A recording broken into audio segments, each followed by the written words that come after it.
In today's video, I'm going to teach you how to place a vertical Z-axis dimension in AutoCAD using the DIM command. We're going to measure the height of a 3D object by creating a clean, readable dimension that reports the vertical or Z-axis distance. This is perfect for verifying heights, clearances, or any feature where the top and bottom points line up vertically. First, activate the dimension tool, click into the command line, type DIM, and press enter. This launches AutoCAD's unified dimension command, which is designed to understand what you want to measure based on the points you pick. You'll see a preview cursor that's ready to look for geometry. If you prefer using menus, the same command is accessible from the annotation tools, but typing DIM is quick and consistent.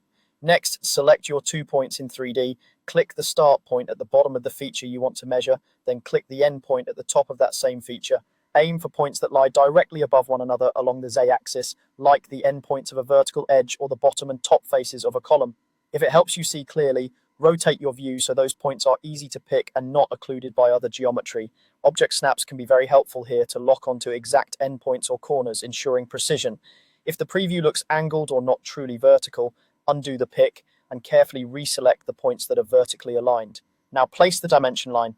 After the second click, move your cursor away from the object to position the dimension where it's readable and not colliding with other annotations.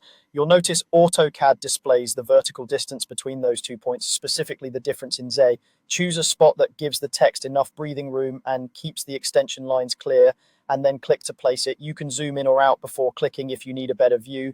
Changing the zoom won't affect the measurement, only how it appears on your screen. That's all there is to it.